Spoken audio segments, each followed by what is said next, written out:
जंगल में रानी चिड़िया अपने बेटे और पति के साथ रहती थी।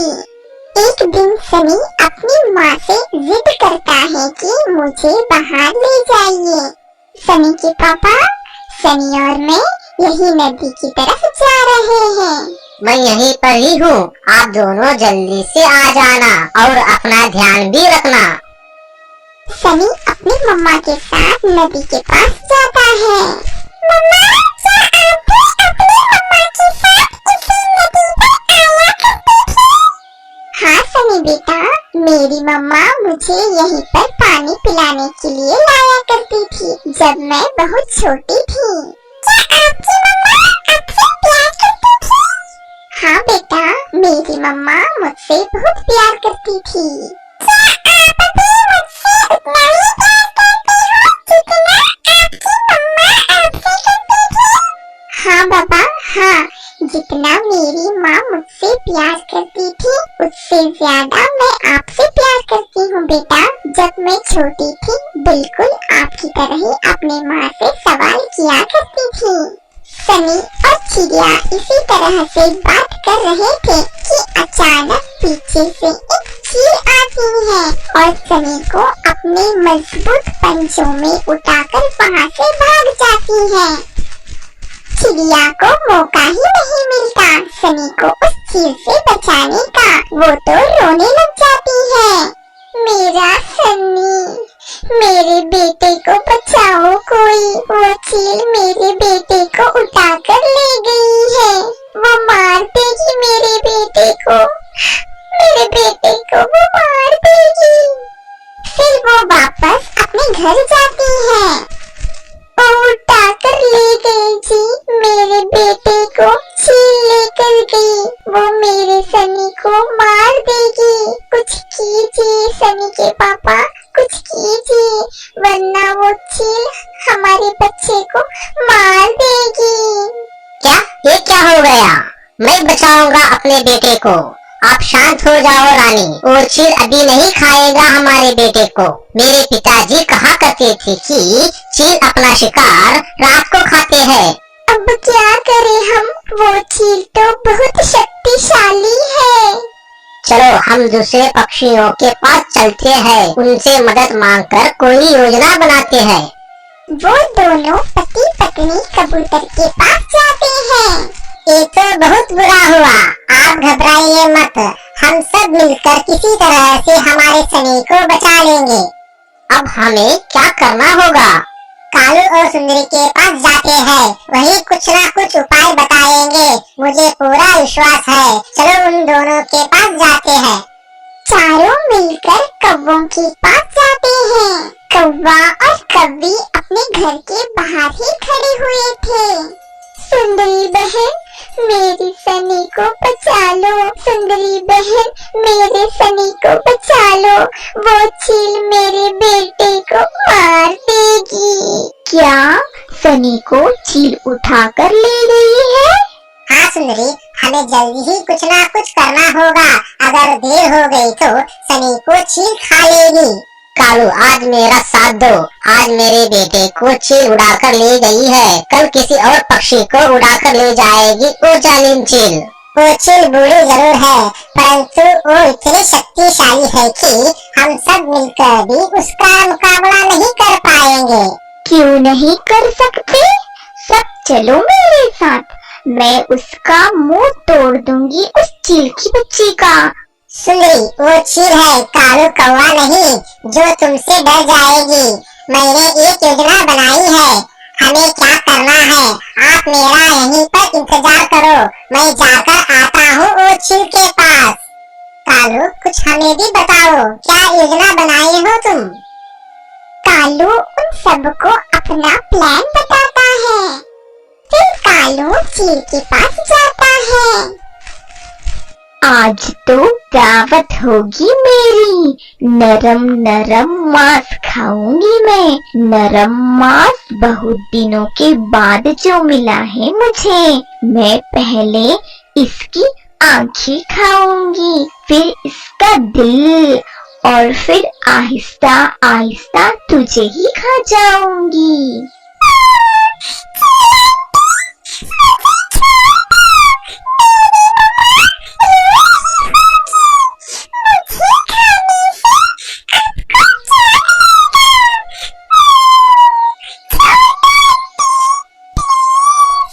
पागल, क्या मिलेगा मुझे तुझे खाकर? तुझे इतना भी नहीं पता, तुझे खाऊंगी ना तो मेरा पेट भरेगा, पेट। कालू भी वहाँ आ जाता है। चील दीदी रुकिए, आप इस छोटे चिड़िया के बच्चे को खाकर अपने मुंह का स्वाद खराब ना करो। मैं अपनी पत्नी को लेकर आता हूँ, आप मेरे पत्नी को खा लो। वो क्यों काले कौवे? अपनी पत्नी को मुझे क्यों खिलाना चाह रहे हो? कोई साजिश रच रहे हो क्या? आज मेरी लड़ाई हुई है उससे, बड़ी जबान चलाती है वो मेरे सामने। इस चिड़िया के बच्चे को खाकर पेट भी नहीं भरेगा आपका। मैं अभी मेरी पत्नी को लेकर आता हूँ। अगर ऐसा है तो तब तक इस चिड़िया के बच्चे को मेरे पास ही रहने दो। तुम जाओ और अपनी पत्नी को ले आओ। फिर कौवा जल्दी से वहाँ से उड़ जाता है। जल्दी चलो सुंदरी, मैंने उसका ध्यान भटका दिया है। तीर ठीक निशाने पर लग गया है। फिर कालू सुंदरी को साथ लेकर चील के पास आता है। वाह वाह, ये तो बहुत मोटी तगड़ी कौवी है। अब तो मुझे और भी ज्यादा मजा आने वाला है इस काली कौवे को खाने में। चलो इस चिड़िया के बच्चे को लेकर जाओ यहाँ से। मैं चील दीदी का डिनर बनना चाहती हूँ। कभी मैं भी तुम्हारे साथ रहना नहीं चाहता हूँ। मुझे नहीं रहना तुम्हारे साथ। तुम्हारे साथ रहने से अच्छा है कि मुझे चील दीदी खा ले। फिर कालू सनी को वहाँ से लेकर चला जाता है। चील बहन, आप मुझे खाना शुरू करें। बताइए आप पहले मुझे कहाँ से खाना शुरू करेगी? हाँ हाँ, तुम ही बता दो किस हिस्से से तुम्हें खाना शुरू करूँ। फिर अपनी योजना के अनुसार कबूतर वहाँ आ जाता है। अरे अरे चील दीदी, आप इस काली कौवी को क्यों खा रहे हो? इसे खाने से आपका रंग काला हो जाएगा। ये जितनी बाहर से काली है उतनी ही अंदर से भी काली है। फिर मैं तुझे खा लेती हूँ मोटे कबूतर। चल भाग यहाँ से। तू मुझे काली कह रहा है मोटे कबूतर। मुझे चील दीदी का डिनर बनने से कोई नहीं रोक सकता। चल भाग यहाँ से। चील दीदी, आप इस काली कौवी के बातों में ना आइए। मेरा एक दोस्त है, वो बहुत ही मोटा है। मैं अभी उसे लेकर आता हूँ। आप खुद देखकर ही फैसला करना, आप इनमें से किसे खाना चाहते हैं। ऐसे ही रात हो जाती है। कबूतर, मुझे बहुत भूख लगी है। तुम जल्दी से जाओ, अपने दोस्त को लेकर आओ। मैं भी तो देखूं कितना मोटा है तुम्हारा दोस्त। फिर कबूतर तुरंत वहाँ से जाता है और अपने दोस्त को अपने साथ चील के घर लाता है। कबूतर के दोस्त को देखकर चील दीदी के मुंह में पानी आ जाता है। एक तो सच में मोटा है और ताजा भी लग रहा है। इसका रंग भी सुंदर है। चलो जाओ यहाँ से, मैं जल्दी से इसको खा लेती हूँ। चील दीदी, आप मुझे अब नहीं खाएगी? नाना काली कौवी, क्या पता अगर मैंने तुझे खा लिया तो मैं काली हो गई तो ना बताना। कबूतर और सुंदरी कौवी वही दूर एक पेड़ पर छिप जाते हैं। चील दीदी रुकिए, अभी मुझे मत खाना। हाँ, वो क्यों ना खाऊं मैं तुझे? मुझे तो बहुत भूख लगी है। बात यह है चील बहन, एक बार इसी चांद की रात में मेरे नाखून मोटे मोटे हो गए थे। कहीं ऐसा ना हो वो नाखून आप मुझे खाने के बाद आपको ना चुभे, मुझे अच्छा नहीं लगेगा। ठीक है, इतना इंतजार किया है तो थोड़ा और इंतजार कर लूंगी। जब तक चांद छुप नहीं जाता मैं थोड़ा सो लेती हूँ।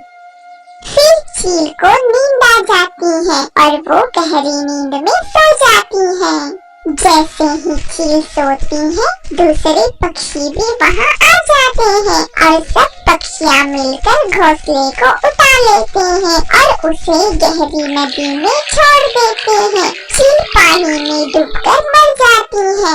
वे सब बहुत खुश थे कि वे सब मिलकर चिड़िया के बच्चे को बचा लिया था। फुरफुरी नगर के जंगल में बारिश का मौसम आने वाला था। जंगल के सारे पक्षियाँ चिंतित थे क्योंकि उनके घर अभी तक नहीं बने थे। जंगल के सारे पक्षियाँ सुबह उठकर लकड़ियाँ ढूंढने जाते थे। मेरे बच्चों, बारिश का मौसम आने ही वाला है। जल्दी से जाकर मजबूत लकड़ियाँ लाती हूँ। अगर मैं देर से चली गई तो सारे जंगल की पक्षियाँ मजबूत लकड़ियों को लेकर अपना घर बनाना शुरू कर देंगी। अरे इतनी जल्दी सुबह हो गई? चल कालू, सोना तो बहुत हो गया। बारिश का मौसम भी नजदीक आ गया है।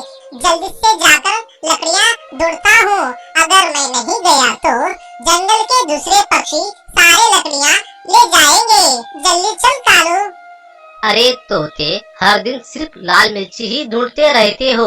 अब बारिश का मौसम आने वाला है। मिर्ची छोड़ो, लकड़ियाँ ढूंढो। मैं लकड़ियाँ ढूंढकर ले आता हूँ और यहीं पर एक अच्छा सा अपने लिए एक घर बनाता हूँ। बच्चों, मैं लकड़ियाँ ढूंढने जाती हूँ।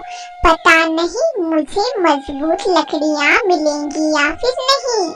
अच्छा बच्चों, मैं लकड़ियाँ लेने जा रही हूँ। आप अपने घोंसले से बाहर नहीं जाओगे, वादा करो। रानी चिड़िया लकड़ियाँ ढूंढने के लिए निकल जाती है। लूसी कबूतर भी लकड़ियाँ ढूंढने चली जाती है। लूसी को लकड़ियाँ ढूंढते वक्त पास में बहुत सारे लकड़ियाँ दिखाई देते हैं। वाह, इतनी सारी लकड़ियाँ! चलो इन सारी लकड़ियों को ले जाती हूँ। इससे मेरा एक घर तो आराम से हो जाएगा। मेरी किस्मत तो बहुत अच्छी है। लूसी कबूतर सारी लकड़ियाँ ले जाकर अपना घर बना देती है और उसमें आराम से रहने लगती है। रोज सुबह की तरह तोता भी लकड़ियाँ ढूंढने जा रहा होता है। तभी उसे एक जंगल के पार कुछ लकड़ियाँ दिख जाती हैं।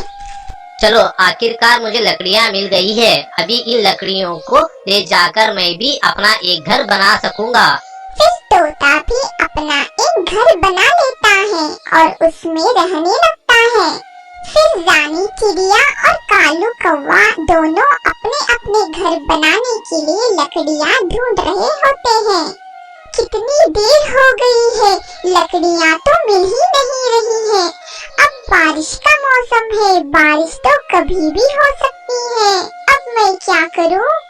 अचानक रानी चिड़िया को एक पेड़ के नीचे कुछ लकड़ियाँ दिख जाती हैं। अरे वाह, मुझे लकड़ियाँ मिल गई हैं। इन लकड़ियों को ले जाकर अपने लिए एक घर बना लूंगी। रानी चिड़िया उन लकड़ियों के पास जाती है। कौवा भी लकड़ियाँ ढूंढ रहा था, मगर उसे कहीं पर भी लकड़ियाँ नहीं मिल रही थी। अब मैं क्या करूँ? अगर मैं लकड़ियाँ ढूंढ नहीं पाया तो मैं कहाँ रहूँगा? बारिश में भीगकर तो मैं बीमार पड़ जाऊँगा। तभी कालू कौवे की नजर रानी चिड़िया पर पड़ती है। अरे रानी चिड़िया को लकड़ियाँ मिल गई है। लगता है सब पक्षियों को लकड़ियाँ मिल गई है, मगर मैं भी कितने दिनों से मेहनत कर रहा हूँ, मुझे लकड़ियाँ मिल ही नहीं रही है। अगर ऐसे ही चलता रहा तो बारिश के वक्त में भीगता रह जाऊंगा। अगर बारिश शुरू हो गई तो मैं घर नहीं बना पाऊंगा। लगता है मुझे कुछ ना कुछ करना पड़ेगा। हाँ, रानी चिड़िया से सारे लकड़ियाँ छीन लूंगा। कालू कौवा रानी चिड़िया के पास आकर बैठ जाता है। रानी चिड़िया, तुम मेरे लकड़ियों के पास क्या कर रही हो? तुम्हारी लकड़ियाँ? हाँ, और नहीं तो क्या, मैं लकड़ियाँ ढूंढकर यहीं पर रखता हूँ और सारे लकड़ियाँ इकट्ठा करके यहाँ से ले जाऊंगा। कालू भैया, आप झूठ कह रहे हो, ये लकड़ियाँ अभी अभी मुझे मिली हैं। रानी चिड़िया, तुम्हें पता नहीं है चोरी करना बुरी आदत होती है, फिर भी तुम मेरी लकड़ियाँ चोरी कर रही हो। मुझे पता है तुम बहुत शातिर हो, तुम्हें लकड़ियाँ नहीं मिल रही होगी, इसीलिए तुम मुझे एक कहानी सुना रहे हो। मैं बेवकूफ नहीं हूँ। हाँ रानी चिड़िया, मुझे लकड़ियाँ नहीं मिल रही है, अब लाओ ये लकड़ियाँ मुझे दे दो।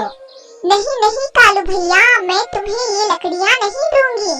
अगर तुम मुझे लकड़ियाँ नहीं दोगी तो मुझे छीनना भी आता है, इसीलिए कह रहा हूँ मुझे लकड़ियाँ दे दो। रानी चिड़िया कालू कौवे को वो लकड़ियाँ दे देती है और वहाँ से उदास होकर चली जाती है। अब जंगल के सारे पक्षियों ने अपना अपना मजबूत घर बना लिया था, लेकिन रानी चिड़िया को लकड़ियाँ मिल ही नहीं रही थी। इसी वजह से रानी चिड़िया अपना घर बना नहीं पाई। फिर एक दिन जोरों से बारिश होने लगती है। सभी पक्षियाँ अपने अपने घरों में आराम से रहने लगे। रानी चिड़िया का घर अभी तक नहीं बना था। रानी चिड़िया अपने दोनों बच्चों के साथ बारिश में भीग रही थी। हे भगवान, बारिश तो शुरू हो गई। इसी तरह से बारिश होने लगी तो मेरे बच्चे भीग जाएंगे और बीमार भी हो जाएंगे। मुझे अब कुछ ना कुछ सोचना पड़ेगा। रानी की नजर एक पेड़ पर पड़ती है जो कि अंदर से खोखला दिखाई देता था। रानी चिड़िया अपने बच्चों को वहाँ पर ले जाती है। पेड़ के अंदर अपने घोंसले को रखकर अपने बच्चों को बिठा देती है और खुद ही बारिश में भीगने लगती है। रानी चिड़िया बारिश में भीगने की वजह से बीमार हो जाती है। बारिश रुकने के बाद वो डॉक्टर बुलबुल के पास जाती है। बुलबुल का घर देखकर रानी चिड़िया सोच में पड़ जाती है। इतना बड़ा सेब का घर? आओ रानी चिड़िया, क्या हुआ तुम्हें? कल बारिश में भीगने की वजह से मेरी तबीयत खराब हो गई है। तुम बारिश में क्यों भीगी? मुझे कहीं पर भी लकड़ियाँ नहीं मिली। मेरे बच्चों को एक पेड़ के अंदर घोंसले में बिठाकर मैं बाहर भीगती रही, उसी की वजह से मेरी तबीयत खराब हो गई। मैं तुम्हें एक पानी वाला दवा देता हूँ, वो दवा तुम कौन सी चीज पर डालोगी वो चीज बड़ा हो जाएगा। तुम एक काम करना, तुम एक कद्दू के ऊपर वो दवा डाल देना और वो कद्दू बड़ा हो जाएगा और वो तुम कद्दू को अंदर से खोखला बना दो और उसमें आराम से रहना। हाँ डॉक्टर जी, आपका बहुत बहुत शुक्रिया। अब मैं चलती हूँ। रानी चिड़िया कद्दू पर पानी वाला दवा डाल देती है। वो पलक झपकते ही बड़ा कद्दू बन जाता है। रानी उसे खोखला बनाकर उसमें रहने लगती है। जंगल में जोरों से बारिश और हवा की वजह से सारे पक्षियों के घर पेड़ से नीचे गिर जाते हैं। अरे वो देखो, रानी चिड़िया का घर इतना बड़ा कद्दू से बनाया हुआ है। वो घर तो हिल भी नहीं रहा है। रानी चिड़िया, तुमने इतना बड़ा कद्दू का घर कैसे बना दिया? हमारे घर तो बारिश और हवा की वजह से उड़ गए हैं। अब हम सारे पक्षियाँ बेघर हो गए हैं और भीगने लगे हैं। अब हम क्या करें? हाँ रानी चिड़िया, हमें भी बताओ, तुमने ये घर कैसे बनाया? मैंने कुछ भी नहीं किया, ये सारा कमाल तो डॉक्टर जी का है। डॉक्टर बुलबुल जी ने मुझे एक पानी दिया था। वो पानी मैंने एक कद्दू के ऊपर डाल दिया और छोटा कद्दू बड़े कद्दू में बदल गया। फिर मैंने उस कद्दू को खोखला बना दिया और उसमें मैं रहने लगी। तुम डॉक्टर बुलबुल जी के पास जाओ और उन्हें कहो कि तुम्हें भी वो पानी दे और अपना अपना घर बना लो। वे सभी पक्षियाँ डॉक्टर बुलबुल के पास जाते हैं। बुलबुल वैद्य जी, अब जोरों से बारिश होने लगी है। आप हमें वो पानी वाला दवा दीजिए जिससे हम हमारा घर बना सके। ठीक है, मैं पानी वाला दवा देता हूँ, लेकिन मैं इस कालू कौवे को पानी वाला दवा नहीं दूंगा। ये कालू कौवा बहुत ही ज्यादा बुरा है। इसने रानी चिड़िया की लकड़ियाँ छीन लिए थे। उससे रानी चिड़िया एक दिन पूरा बारिश में भीग गई थी। उससे बुखार भी आ गया था। इसे भी पता चलना चाहिए, ये भी भीगना चाहिए। सब पक्षियाँ अपने घरों में आराम से रहते हैं और कालू बारिश में भीगने लगता है। जैसी करनी वैसी भरनी।